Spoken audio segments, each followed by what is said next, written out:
Teach me how to.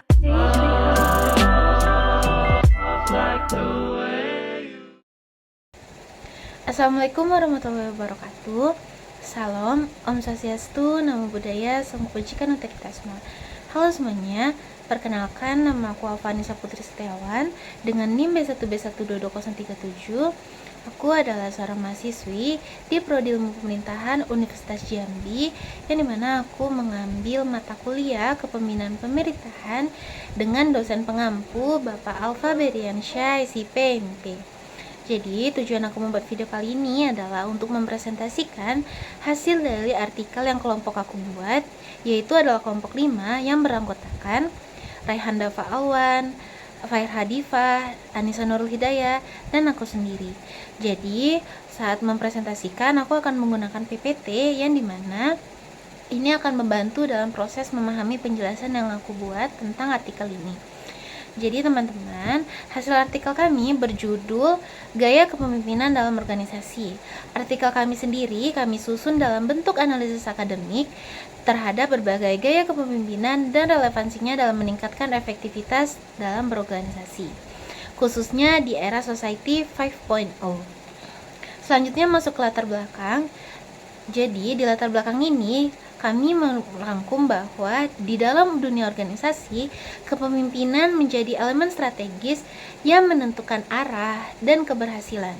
Namun, kepemimpinan tidak hanya berkaitan dengan jabatan struktural. Yang lebih penting adalah kemampuan seseorang dalam mengarahkan, mempengaruhi, serta memotivasi orang lain agar dapat bergerak bersama menuju tujuan dalam organisasi. Di era kita sekarang, yaitu era Society 5.0 yang ditandai oleh kecanggihan teknologi dan dinamika sosial yang kompleks, pemimpin dituntut untuk tidak hanya memahami teori kepemimpinan saja, tapi juga mampu menyesuaikan diri dengan perubahan zaman dan karakteristik dari sumber daya manusia yang dipimpinnya. Jika ada bahasa yang lebih mudah lagi, bagaimana seorang pemimpin itu dapat menyesuaikan dirinya dengan perubahan zaman yang tiap tahun tuh akan berubah, dan juga mengenali karakteristik dari anggota-anggota di bawahnya atau sumber daya manusia yang dipimpinnya. Selanjutnya ada rumusan masalah dan tujuan. Untuk bagian ini saya gabung agar tidak memperpanjang waktu dan juga agar lebih mudah dipahami. Jadi untuk rumusan masalah sendiri, dari latar belakang yang saya sebut tadi, rumusan masalah dari studi ini adalah bagaimana sih pengaruh gaya kepemimpinan terhadap efektivitas organisasi. Adapun tujuan penelitian ini pun itu untuk mengidentifikasi, membandingkan, dan menganalisis berbagai gaya kepemimpinan serta memberikan rekomendasi gaya yang paling efektif dalam konteks organisasi modern. Nah, selanjutnya ada metode penelitian. Untuk penelitian kami ini menggunakan pendekatan kualitatif dengan metode studi pustaka. Jadi kami mencari dan menganalisis sekitar 24 jurnal ilmiah yang relevan dengan penelitian kami, yang dimana kami memiliki kriteria khusus dalam pemilihan jurnal-jurnal ini, teman-teman, yaitu jurnal tersebut harus meliputi kredibilitas, relevansi, dan keberagaman dalam pendekatan. Analisis data dilakukan dengan mode Miles and Huberman, yaitu melalui 3 tahap: reduksi data, penyajian data, dan penarikan kesimpulan. Dengan metode ini, kami mampu merumuskan pola dan tema utama dalam judul kami sendiri, yaitu kepemimpinan organisasi. Selanjutnya ada gaya transformasional. Nah, untuk pertemuan pertama ini, teman-teman, jadi dari studi yang kami cari ini, di sini mengembangkan bahwa gaya kepemimpinan transformasional menjadi yang paling penting, dominan, dan efektif. Mengapa seperti itu? Karena gaya ini berfokus pada inspirasi, pemberdayaan, dan pengembangan anggota tim. Nah, temuan ini cocok diterapkan pada generasi milenial atau Gen Z yang sedang lagi naik-naiknya sekarang, yang dimana Gen Z ini kan menyukai tantangan, inovasi, dan pendekatan yang humanistik. Jurnal-jurnal ini kami menemukan jurnal-jurnal ini dari beberapa penulis yang hebat tentunya, yaitu seperti Aquina Tiara, Ferus Hardian, hingga Nurwulan Intan Palupi, yang menunjukkan bahwa gaya ini mampu meningkatkan kreativitas, loyalitas, dan semangat kerja. Singkatnya, agar lebih mudah dipahami, jadi gaya transformasional ini adalah gaya yang paling dominan dan efektif untuk seorang pemimpin memimpin bawahannya, yang dimana itu berisi milenial atau Gen Z. Mengapa seperti itu? Seperti yang saya jelaskan tadi, dengan gaya kepemimpinan yang transformasional, jadi organisasi yang dipimpin akan mampu meningkatkan lagi kreativitas, terus loyalitas dari tenaga kerja di bawahnya, dan juga semangat kerja, yang dimana ini sangat penting dalam aspek organisasi, karena keberhasilan sebuah organisasi dipimpin oleh seorang pemimpin yang dapat berhasil memimpin anggota-anggota di bawahnya. Selanjutnya ada gaya demokratis, visioner, dan fleksibel. Nah, untuk ini teman-teman, di era kita sekarang, yaitu era Society 5.0, gaya kepemimpinan demokratif dan visioner seperti saya jelaskan tadi sangat dibutuhkan. Pemimpin tidak hanya cukup untuk memerintah atau memberi pemerintah, melainkan menjadi fasilitator dan pendamping dalam proses inovasi. Pemimpin harus mampu memprediksi masa depan, terbuka terhadap ide anggota, serta fleksibel terhadap perubahan teknologi. Hal ini tampak pada jurnal yang kami cari, yaitu ditulis oleh jurnal-jurnal yang dipimpin oleh Nurhana Imtinan, Anindita S. Putri, dan Muhammad Raka, yang dimana mereka menekankan pentingnya literasi teknologi, komunikasi terbuka, dan kemampuan mengambil keputusan dalam kondisi yang tidak pasti. Selanjutnya ada etika dan komunikasi.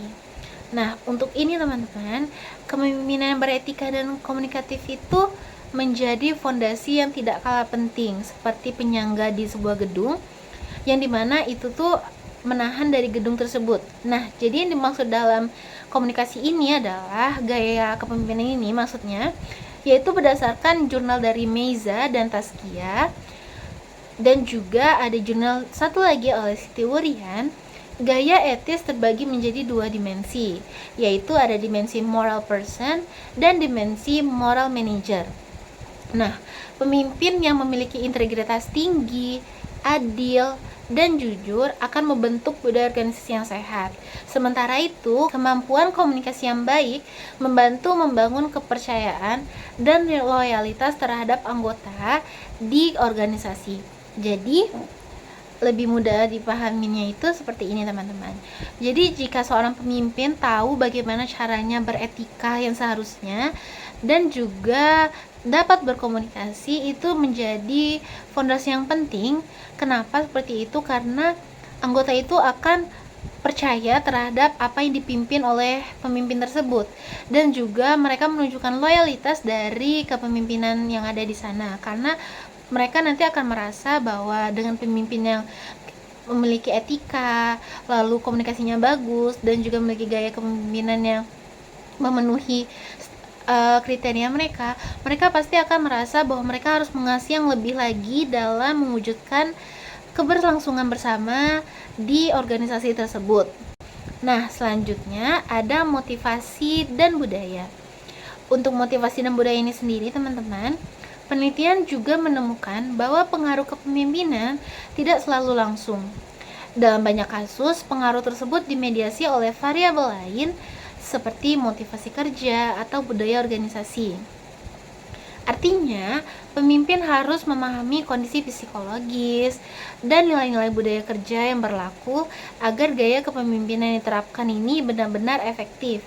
Nah, jadi di sebuah organisasi tersebut, pemimpin itu harus bisa menempatkan diri untuk selalu memotivasi rekan kerja yang ada di bawahnya, yang dimana pasti jika ada tuntutan yang berlebih, tentunya itu akan membuat